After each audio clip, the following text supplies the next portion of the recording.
waaw maa ngi tudd Omar Cissé man maay directeur exécutif bu ACIS l'association des commerçants industriels du Sénégal. waaw teewaay bi comme ni ngeen ko gisee association bi nekk fii ci Petersen di ay commerçants ñoom ñoo am jafe-jafe ak waa BRT dañ leen bëgg a jëlee fii ci ay conditions yoo xam ne yu leerut la yoo xam ne jàpp nañ ne jaarut yoon loolu nag ki nekk ci bopp bi mooy le préfet de Dakar ñu ñëwoon nag ànd ak ñoom di leen wan ni lii ñuy def nii d'accorduñ ci te it du yoon ndax nit su nekkee ci barab bu jege 25 ans di liggéey xamuloo nu mu def ba am kopparam di ko liggéeyee waaye di liggéeyloo ñeneen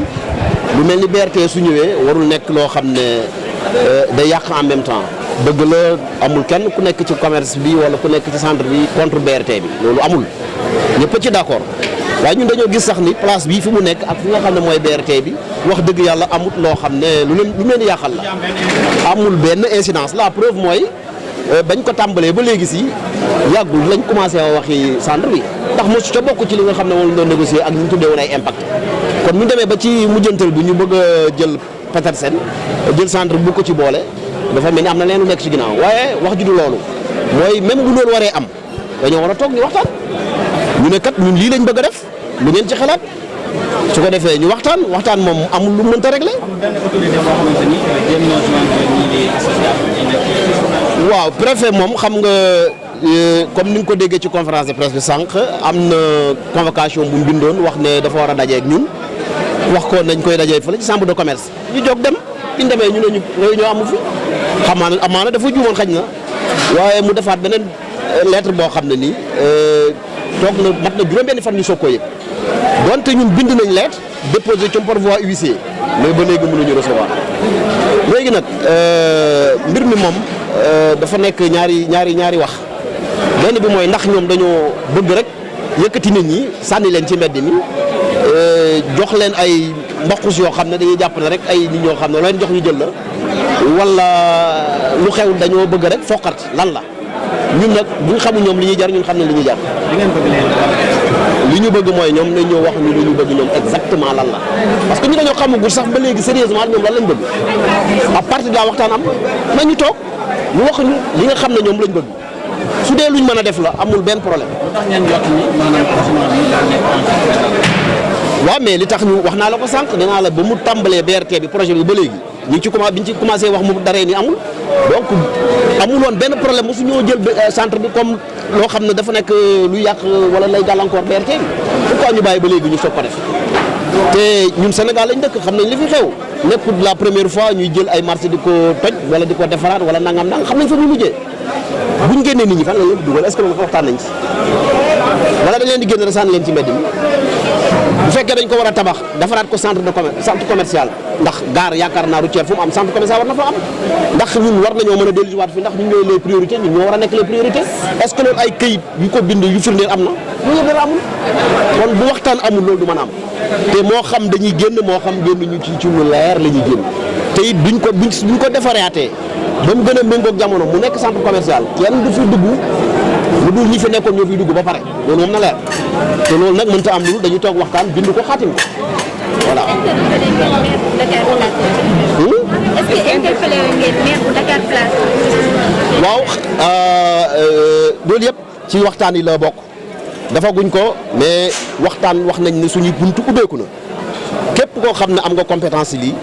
fas nañ yéene waxtaan ak yow. dafa fekk na lii boo gisee ñu def ko nii te defaguñ waxtaan boobu ak ñooñu mooy ni mu jàmpee ndax gis ngeen ni mu waxee ne noonu la ko bëgg a doxalee mooy kaay leen ngeen jël wala ñu génne leen wala en tout cas force restera à la loi moo tax ñu précipité def lii woo ñi nga xam ne ñoom ñëpp la intéressé ñu toog waxtaan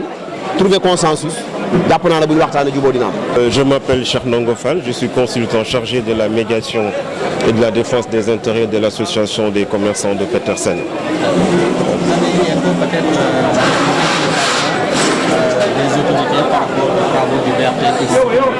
Écoutez, nous avons toujours répondu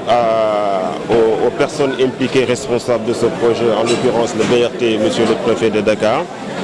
Nous avons répondu à toutes leurs invitations et à toutes les rencontres qui se sont soldées par une frustration de notre part. Ces frustrations nous ont été marquées de par le fait que la personne chargée au nom du BRT de mener cette médiation n'a pas eu à notre égard le respect dû à des personnes qui travaillent de façon légale dans l'exercice de leurs fonctions. Nous avons été mis dos au mur, nous avons été confrontés à des situations telles que voilà comment la situation se présente. Les fonds dégagés pour indemniser des personnes sont là. Si vous ne les prenez pas, ils vont être retournés par l'État, vous n'aurez plus de personnes avec qui parler. Si ça, ce n'est pas du chantage, ce n'est pas des frustrations, je ne sais pas comment est-ce qu'on devrait l'appeler. On nous lève un bon matin, après avoir introduit une lettre par voie de huissier pour demander une médiation et que ceux qui sont censés prendre des décisions nous répondent, on découvre une convocation qui est faite dans un journal à une date, à une heure et un emplacement où lorsque nos agents se sont rendus, il n'y avait personne. Nous ne savons pas à quoi cela ressemble. Nous laissons à la population, nous étions aux autorités sénégalaises par eux-mêmes par voie de fait, de constater ces faits et d'apporter des clarifications face à cela.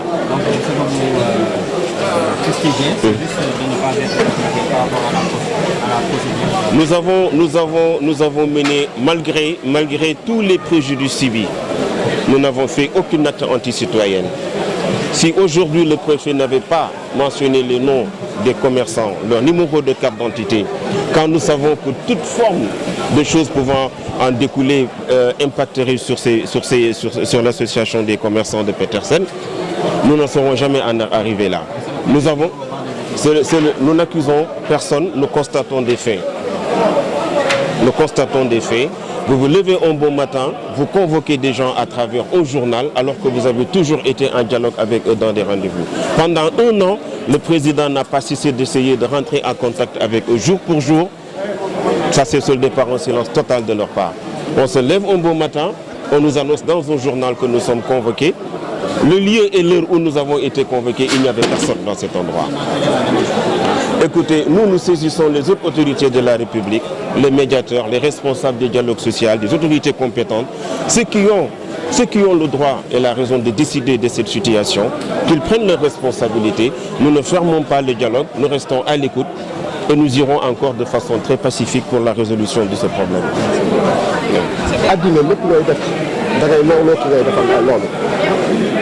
te fii Petersen li ma ko waxee woon sànq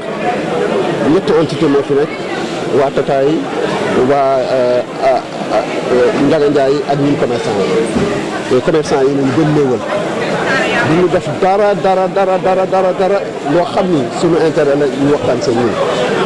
la preuve baa ngi nii dañu dem ba lépp sotti ñu def ko ci journal sans notre avis fekk ñun waxtaanoo ak la personne qui s'occupe de BRT ñu waxante kii mu defal ñu benn proposition boo xam ni ku sax bopp te nit xam ni loolu di januwul maanaam loolu loo yore 50 pendant 25 ans nekk fi jënd ko ay millions di exercer sa commerce ñu ñëw di wax dañ lay fay 6 mois locative ña fa nekk dafa loué 6 mois locative pour affaire indemnité yi c'est le flou total. waxuñu cantine bi dañ koy ndëgëm dañ koy jënd waxuñu ñu tudd ñu fi nekk de loué lan la leen jox seen 25 ans de dédommagement yooyu yëpp waxuñu ko ñoom daal lépp seen flou ba pare li gën garaaw mooy du ñu bind jamais wax rek ñun on écrit régulièrement mais on ne répond jamais lépp lu ñuy def rek wax nañu def léegi nag ñoom bi ñu demee ba xam ni lii mënta continuer ñu adressé direction statut ñu adressé ko lettre par huissier pour que mu am traçabilité xëy na loolu moo leen métti ñu demandé une commission de médiation parce que li ñu wax yenuwul maanaam ñun de loolu la ñu def su fekkee ne loolu mooy toor bi ñun loolu la ñu def toor ñu kenn defuñu dara suñu àq ak yelleef la ñu bëgg ñu jox ñu ko. ah non comme ni ñu ko waxee on a demandé la médiation suñu demandé nañu médiation ñu ngi leen di dégluwul suñu deful loolu suñu bakkan nañ si teg parce que fii suñu alal lañu suñu amee doole nag ba def li ñuy def addinaa ngi leen di xool parce que addina wax dëgg yàlla nit ki da koy nawloo ñun ñëpp ay sénégalais la nekk préfet wala ak koo mën ci doon ñun ay sénégalais noonu Assane Niang le président des commerçants de